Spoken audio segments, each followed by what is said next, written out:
Alors, bonjour tout le monde. Aujourd'hui, je vais parler d'une situation très particulière en Afrique où nous avons trop de milices.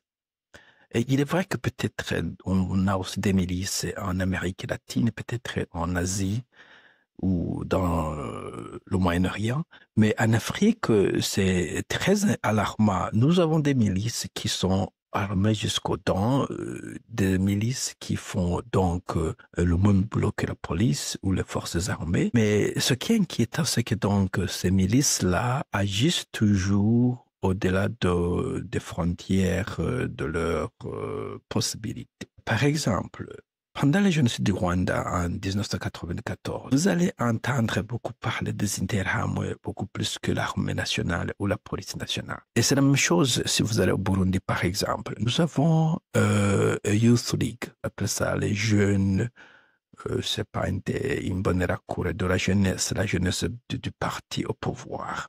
Ils vont donc au-delà des responsabilités d'être un membre du parti. Comme membre du parti, votre responsabilité serait justement de peut-être faire la propagande, toujours pacifique, peut-être encourager les gens, ne pas les forcer à voter dans votre parti, votre candidat. Mais ce que nous voyons, ces milices-là, et je fais une confusion ici entre les milices qui sont armées, comme nous en voyons peut-être au Soudan, ou en République démocratique du Congo, avec ce que nous appelons les jeunes des partis au pouvoir, qui sont donc affiliés politiquement au pouvoir, au parti en place au pouvoir, mais qui font des bavures de toutes sortes dans les populations, avec toute impunité parce qu'ils sont soutenus par le pouvoir en place, par la police et par l'armée souvent.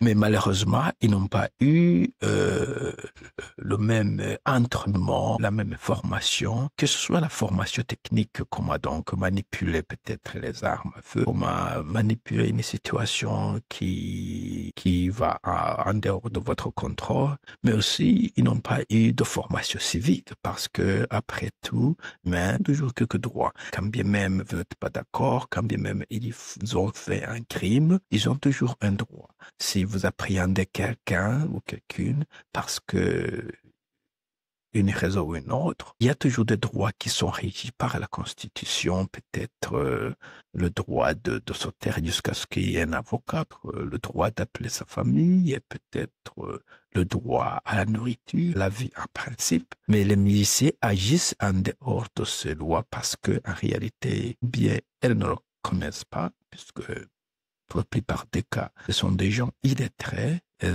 qui sont aisément manipulés par la classe politique. Mais quand bien même ils étaient lettrés, ils n'ont pas eu la même formation civique et la même formation technique que les autres cadres de la sécurité publique ou de l'armée.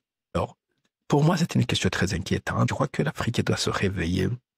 Si un pays veut être solide et pacifique et démocratique, il faudrait donc que le pouvoir en place essaie de ne pas utiliser les jeunes gens pour jouer leur jeu, je crois, je dirais un peu sale. Il faudrait donc que la jeunesse soit plutôt éduquée pour comprendre les enjeux et les aboutissants des bavures qui sont extrajudiciaires en sens, mais aussi pour comprendre que certains gens au pouvoir euh, le font pour des fins politiques ou même des fins financières qui ne sont pas à leur intérêt.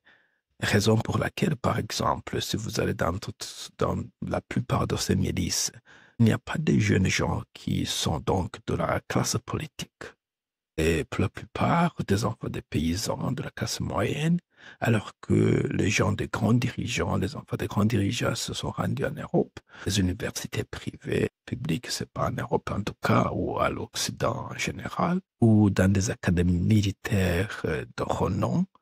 Les petites gens sont en train de s'entretuer et se haïr et se jeter des pierres et des grenades dans les rues. Il faudrait quand même que les jeunes gens soient réveillés de ce fait et comprendre que le développement des continents peut seulement se faire s'il y a de la paix, de la sécurité dans le pays, si les gens s'entendent, si le temps, l'énergie que nous avons sont plutôt dévoués aux travaux de développement, aux recherches scientifiques, à l'éducation, plutôt que disons, des combats un peu de bêtises. Les gens souvent se battent pour rien du tout. Je crois que j'ai entendu l'ancien président du Kenya dire, c'était Kenyatta, je crois, il disait que donc, nous achetons des armes. Nous ne produisons même pas d'armes en Afrique. Nous en achetons à l'étranger, je crois la plupart en Russie ou ailleurs, la Turquie, je ne sais pas.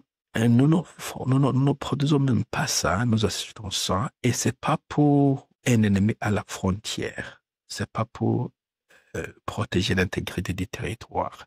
C'est pour nous tuer entre nous-mêmes. Il disait ça, brother against brother, le frère contre son frère, une sœur contre sa sœur. Et il ajoutait for stupid thing, donc pour des raisons un peu stupides.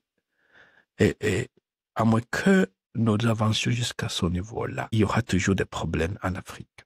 Surtout, milices devraient être démantelées. Et j'insiste beaucoup sur les milices qui sont affiliées aux partis politiques. Les partis politiques, c'est engagé, se sont donc engagés dans un processus politique et démocratique. Ils veulent gagner des élections, alors pouvoir pas élections, des élections transparentes, comme on le dit toujours, des élections justes où tout le monde a eu une chance de montrer son programme à la population et de laisser la population décider si oui ou non elle veut voter pour A ou B ou C et sans intimidation.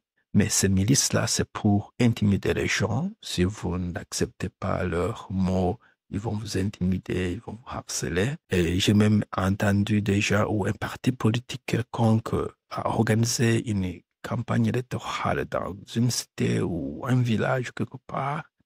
Et ces miliciens, ces milices-là, ces jeunes, se sont attaqués à eux ou ont bloqué la route ou ont empêché les gens de participer. Et pour moi, je crois que c'est une étape qu'il faudra dépasser. Et je sais qu'en Afrique, nous sommes un peu trop lents, nous avançons peut-être beaucoup plus lents.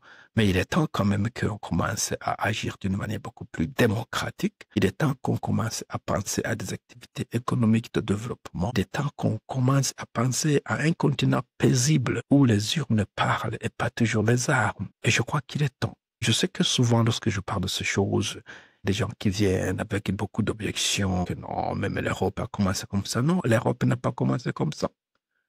Et si elle a commencé comme ça, pourquoi est-ce que nous restons là? Souvent, j'entends que l'Afrique est le berceau de l'humanité. Nous devrions être en avant de l'Europe. L'Europe devrait, en fait, copier de nous, puisque nous devrions être beaucoup plus avancés. Nous sommes le berceau de l'humanité.